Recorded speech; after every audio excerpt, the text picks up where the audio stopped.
నమస్తే, welcome to our channel. గత ప్రభుత్వ హయాంలో వేలాది కోట్ల రూపాయలతో జరిగినటువంటి మద్యం కుంభకోణంలో రాజ్ కసిరెడ్డి అరెస్ట్ అయ్యారు. అదేవిధంగా గత ప్రభుత్వ హయాంలో ఏపీ ఇంటెలిజెన్స్ అధికారిగా పనిచేసినటువంటి ఈ పిఎస్ఆర్ ఆంజనేయులు గారు కూడా అరెస్ట్ అయ్యారు. మొత్తానికి ఈ అరెస్టులను ఏ విధంగా చూడాలి తెలుసుకునే ప్రయత్నం చేద్దాం. దీన్ని పూర్తిగా విశ్లేషించడానికి మనతో పాటుగా ఉన్నారు ప్రముఖ రాజకీయ విశ్లేషకులు అప్పసాని రాజేష్ గారు. సార్ నమస్తే.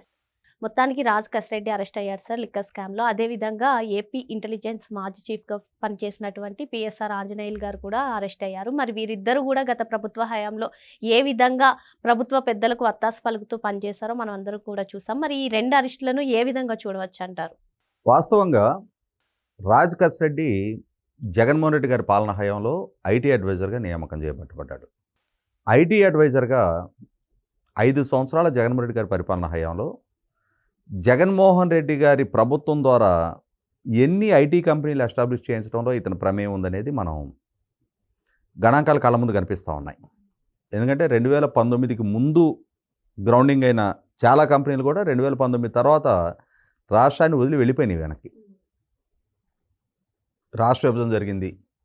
ఈ రాష్ట్ర విభజన జరిగిన నేపథ్యంలో ముఖ్యంగా ఆంధ్ర ప్రాంతానికి సంబంధించి వివిధ ప్రాంతాల్లో ఎంటర్ప్రెన్యూర్స్గా ఉన్న ఐటీ కంపెనీలకు సంబంధించిన వాళ్ళు మన రాష్ట్రంలో కూడా ఏదైనా మన మూలాలు ఉన్న రాష్ట్రంలో కూడా సంస్థలు నెలకొల్పాలి అని చెప్పని 2019కి ముందు అప్పుడు 2017 నుంచి 19 వరకు ఐటీ మినిస్టర్గా ఉన్న నారా లోకేష్ గారి చొరవతో చాలామంది కంపెనీలు ఎస్టాబ్లిష్ చేశారు. అటువంటి వాళ్ళని మరింతగా ప్రోత్సహించి ఇంకా కంపెనీలు రావడానికి దోహదం చేయాల్సిన ఐటీ అడ్వైజర్గా పనిచేసిన కేసిరెడ్డి రాజ్ ఎలియాస్ కేసిరెడ్డి రాజశేఖర్ రెడ్డి అతని హయాంలో కంపెనీలు రప్పించకపోగా ఉన్న కంపెనీలని పారదోలారు. ఇది అతని ట్రాక్ రికార్డు. మరి దేనికి ఉపయోగపడ్డాడు ఆయన అంటే ఇతని స్పెషాలిటీ ఏంటి? ఐటీ అడ్వైజర్గా ఫెయిల్యూరు. పోనీ ఇంకా ప్రజల నుంచి ఐటీ అడ్వైజర్గా జీతం తీసుకున్నాడు కదా. ఈ జీతం తీసుకున్నది కాక ఇంకొక పని కూడా చేశాడు ఈయన. జగన్మోహన్ రెడ్డి గారి పాలన హయాంలో వాలంటీర్ వ్యవస్థను తీసుకొచ్చారు. ఈ వాలంటీర్ వ్యవస్థకి ట్రైనింగ్ అండ్ మానిటరింగ్ కోసం అని చెప్పని ఫీల్డ్ ఆపరేటింగ్ ఏజెన్సీ అని చెప్పని ఒక ఏజెన్సీని అపాయింట్ చేశారు. ఆ అపాయింట్ చేసింది ఈ కసిరెడ్డి రాజు గారికి సంబంధించిన యూనికాన్ కన్సల్టెన్సీ అనే సంస్థ. సంవత్సరానికి 68 కోట్ల రూపాయల చొప్పున 5 సంవత్సరాల్లో 340 కోట్ల రూపాయలు ప్రభుత్వం నుంచి అతనికి సర్వీస్ ఛార్జ్ పే చేశారు. మరి మనకందరికీ తెలుసు వాలంటీర్లకి ఎక్కడైనా ఒక శిక్షణా తరగతులు కానీ వాళ్ళ విధుల గురించి వాళ్ళ డూస్ అండ్ డోంట్స్ గురించి ఎప్పుడైనా ఎక్కడైనా ఒక ఓరియంటేషన్ ప్రోగ్రామ్ కానీ జరగటం మనం చూసామా? మరి 340 కోట్లు ఎందుకు అప్పచెప్పారు అతనికి? ఎందుకు అప్పచెప్పారు అని అంటే అతని సర్వీసెస్ జగన్మోహన్ రెడ్డి గారు వేరే రకంగా వాడుకున్నాడు. దేనికి వాడుకున్నాడా అంటే జగన్మోహన్ రెడ్డి గారు ఎన్నికలకు ముందు మద్య నిషేధం చేస్తానని చెప్పని వాగ్దానం చేసి ఓట్లు దండుకొని అధికారంలోకి వచ్చిన తర్వాత ఆ మద్యాన్ని ఒక ఆదాయ వనరుగా మార్చుకున్నాడు. దేనికి ఆదాయం? ప్రభుత్వానికి ఆదాయమే కాదు, జగన్మోహన్ రెడ్డి గారికి కూడా ఆదాయం.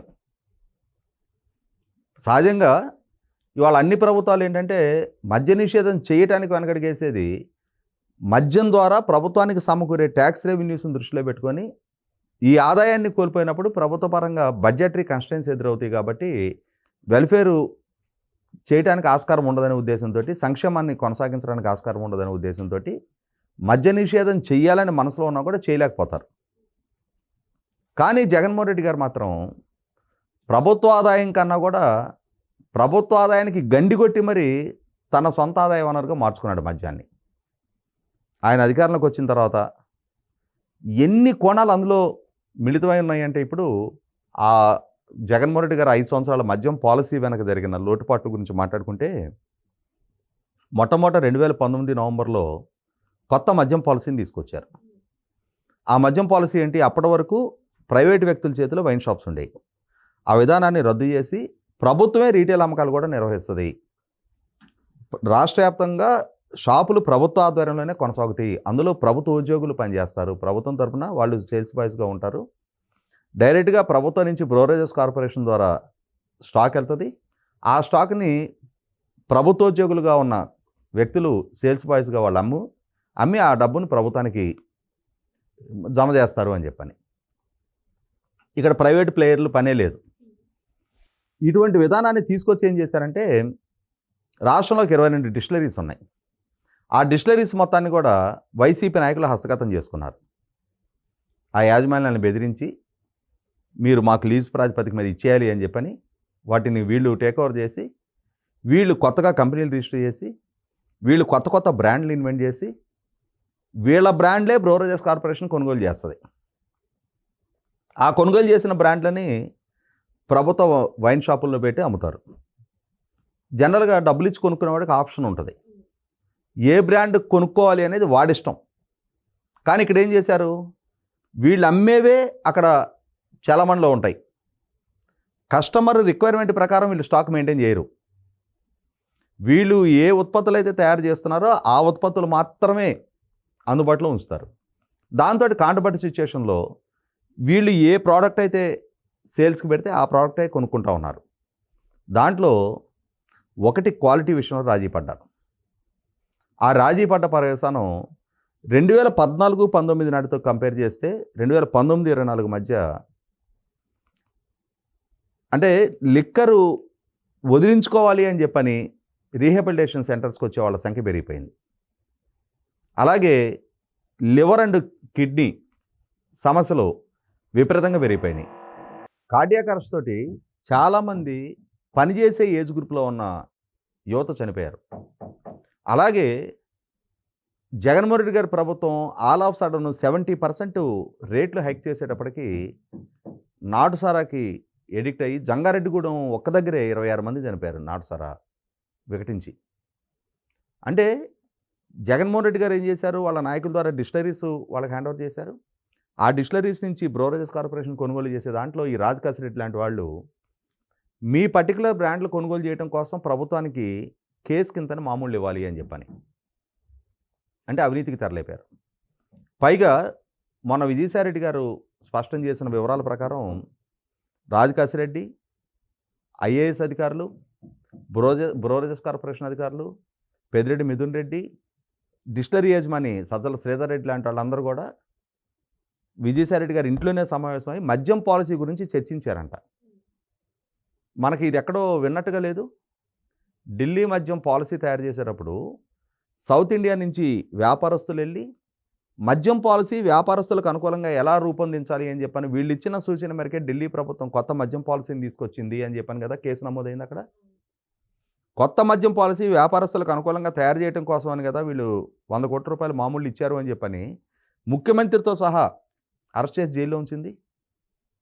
వేల కోట్ల రూపాయల అధిపతులైన శరచంద్రారెడ్డి వంటి వాళ్ళని కూడా జైలు పాలు చేసింది. మరి వాళ్ళ అదే ఆరోపణలో ఆంధ్రప్రదేశ్ రాష్ట్రంలో కూడా మద్యం పాలసీ గురించి సచివాలయంలో జరగాల్సిన సమావేశాలు ఒక ప్రైవేట్ ప్లేస్లో జరగటం ఏంటి, రాజకీయ నాయకులతోటి సమావేశాలు జరపడం ఏంటి? అసలు రాజకీయ నాయకులకి ఏం సంబంధం? ప్రోటోకాల్ ప్రకారం ఎక్సైజ్ మినిస్టర్తో సంబంధం ఉంటుంది, సీఎంతో సంబంధం ఉంటుంది, ప్రిన్సిపల్ సెక్రటరీతో సంబంధం ఉంటుంది. అంతేగాని వైసీపీ పార్టీ నాయకులకి ఏం సంబంధం? కానీ వీళ్ళందరూ సమావేశాలు జరిపారు, సమావేశాల్లో పాల్గొన్నారని చెప్పి నిర్ధారణ అయింది కదా. ఇలా 3-4 వేల కోట్ల రూపాయలు డిస్టిలరీస్ నుంచి ఒక నెట్వర్క్ ఏర్పాటు చేసుకొని క్యాష్ హ్యాండ్లర్సు, క్యాష్ కొరియర్సు, క్యాష్ ఆర్గనైజర్సు, అంటే అసలు ఆ బిరుదులు చూడు, ఆ పదవులు, ఈ విధమైన ఒక వ్యవస్థను ఏర్పాటు చేసుకొని వేల కోట్ల రూపాయల అక్రమం మామూళ్ళకి కింగ్ పిన్ లాగా వ్యవహరించింది రాజ్ కాసిరెడ్డి. ఈ రాజ్ కాసిరెడ్డి అరెస్ట్ అయ్యాడు. అరెస్టుకి కూడా ఎన్ని డ్రామాలు వేశాడు. 4 సార్లు సిట్ అధికారులు నోటీసులు ఇస్తే రెస్పాండ్ అవ్వాల. చివరికి నిన్న హైకోర్టులో కూడా ముందస్తు బెయిల్ వాయిదా పడిన తర్వాత ఇతను ఎక్కడున్నాడు అనే సమాచారం అధికారులకు తెలిసి ఇతను వెంటాడతా మొదలుపెట్టిన తర్వాత, ఇతని కుటుంబ సభ్యుల్ని వెంటాడతా మొదలుపెట్టిన తర్వాత, ఇతనికి సంబంధించిన పూర్తి సమాచారం ఇతని కార్యాలయాల్లో దాడులు చేసి ఇతని ద్వారా జరిగిన పెట్టుబడులు, ఆర్థిక మూలాలు అన్నిటి సమాచారం సేకరించిన తర్వాత కాంట్రబట్టి సిచ్యుయేషన్లో నిన్నటికి నన్ను ఏం చేశాడు, నేను ఈరోజు విచారణకు వస్తానని చెప్పి నాకు ఆడియో క్లిప్ రిలీజ్ చేశాడు. వాస్తవంగా 19th రోజు, మొన్న 19th రోజు విచారణకు రమ్మన్నారు, స్కిప్ చేశాడు. స్కిప్ చేసింది కాక ఇక కాంట్రబట్టి సిచ్యుయేషన్ అరేంజ్ అయ్యేటప్పటికి ఆడియో క్లిప్లో ఈరోజు విచారణకు వస్తాను అన్నాడు. వస్తానన్న వ్యక్తి ఏం చేశాడు, మారు పేరుతోటి నువ్వు విచారణకు సహకరించే ఉద్దేశం ఉంటే నీ అసలు పేరుతోటి రావచ్చుగా, ఫ్లైట్లో మారు పేరుతో ఎందుకు టికెట్ బుక్ చేసుకున్నావు? అంటే ఖచ్చితంగా పరారీ అవ్వబోటానికి సిద్ధపడుతున్నావు అనే కదా. ఇవన్నీ పోలీస్ డిపార్ట్మెంట్కి సమాచారం అందింది. నిన్న ఎయిర్పోర్ట్లో అరెస్ట్ చేశారు. ఇక్కడ గమనించుకోవాల్సింది ఏంటంటే, ఇతనికి పోలీస్ డిపార్ట్మెంట్ కదలికల గురించి ఇతన్ని వెంటాడుతున్న అంశాలని సస్పెన్షన్లో ఉన్న ఐపీఎస్ అధికారి పిఎస్ఆర్ ఆంజనేయులే ఎప్పటికప్పుడు సమాచారం అందిస్తున్నాడు అని చెప్పాను. వీళ్ళు ప్రభుత్వోద్యోగుల డీజీపీ హోదాలో ఉండి ఇప్పటికే జగన్మోహన్ రెడ్డి గారి కళ్ళలో ఆనందం చూడటం కోసం తప్పుల మీద తప్పులు చేస్తూ సస్పెండ్ అయి ఉన్నాడు పిఎస్ఆర్ ఆంజనేయులు. వాస్తవంగా ఇంటెలిజెన్స్ చీఫ్గా అతను వ్యవహరించిన టైంలో అతని బాధితులందరూ కనుక అతని మీద కేసులు నమోదు చేస్తే రౌడీ షీట్లు కూడా సరిపోవు, పదుల సంఖ్యలో కేసులు నమోదు చేయాల్సి ఉంటుంది. అన్ని ఉల్లంఘనలకు పాల్పడ్డాడు అతను. ఇంటెలిజెన్స్ చీఫ్గా ఉండి ఫోన్ ట్యాపింగ్లకు పాల్పడ్డాడు. ఇంటెలిజెన్స్ చీఫ్గా ఉండి ఒక ఎంపీ మీద కస్టడియల్ టార్చర్కి పాల్పడ్డాడు. ఇంటెలిజెన్స్ చీఫ్గా ఉండి చంద్రబాబు నాయుడు గారు ప్రధాన ప్రతిపక్ష నాయకుడు ఆయన్ని అరెస్టు చేసిన విషయంలో, తప్పుడు కేసులు నమోదు చేసిన విషయంలో ఇతని ప్రమేయం ఉంది. అలాగే వైసీపీతో విభేదిస్తున్న శాసనసభ్యుని బెదిరించాడు ఇతను డైరెక్ట్గా.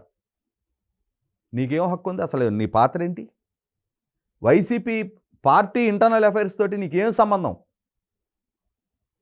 ఇవన్నిటి మీద కనుక విచారణ జరిపితే జీవితకాలం సీతారామాంజనేయులు జైలు నుంచి బయటికి రాడు. ఇవాళ కాదంబరి జత్వాని అనే ఒక డాక్టర్, ఒక మహిళ, ఒక నటి, ఆమెని అసలు ఏ సంబంధం లేని ఆంధ్రప్రదేశ్ రాష్ట్రానికి తీసుకొచ్చి ఇక్కడ అరెస్ట్ చేయించారు. 45 రోజుల పాటు వాళ్ళని, ఆమెని, వాళ్ళ తల్లిదండ్రులని జైల్లో ఉంచారు. ఎందుకు ఉంచావు? అసలు నీకేం సంబంధం? ఇన్ని చేసి ఇంకా బరితెగింపుగా, ఈవెన్ దో సస్పెన్షన్లో ఉండి కూడా విచారణ జరుపుతున్న అంశాలని, ఆరోపణలు ఎదుర్కొంటున్న వాళ్ళకి సమాచారం అందియటం అని అంటే, మనకి గ్రామాల్లో ఒక మాట చెప్తాడు, దొంగతనం చేసేవాడి కంటే ఆ దొంగలకు బొవ్వ పెట్టేవాడు ఇంకా ప్రమాదకారి అంటారు.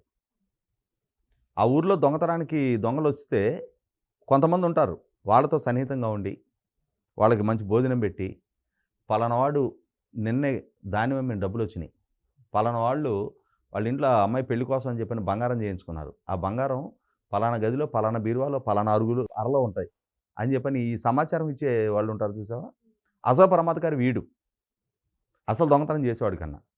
ఇవాళ యూనిఫామ్ మాటనున్న అసలు ఆరోపణలు ఎదుర్కొన్న రాజకాశి రెడ్డో, మిథున్ రెడ్డో, ఇంకొకళ్ళ కన్నా కూడా డిపార్ట్మెంట్లో యూనిఫామ్డ్ డ్యూటీలో ఉండి ఈ డిపార్ట్మెంట్కి వెన్నుపోటు పొడుస్తున్న ఈ కసిరెడ్డి రాజు లాంటి వాళ్ళందరికీ అండదండలు అందిస్తూ ఉన్న, ఈ సమాచారాన్ని ఎప్పటికప్పుడు అందిస్తున్న పిఎస్ఆర్ ఆంజనేయులు లాంటి వాళ్ళు 100కి 100 రూపాయలు అతి పెద్ద దోషులు వీళ్ళు. ఒక్క క్షణం కూడా వీళ్ళని ఆ విధుల్లో ఉండనివ్వటమే ఈ సమాజం చేసుకున్న దౌర్భాగ్యం. ఇన్ని సంవత్సరాలుగా తమకు రక్షకులుగా ప్రజలు పన్నులు కట్టి వీళ్ళందరినీ పోషించుకుంటూ వస్తున్నారు.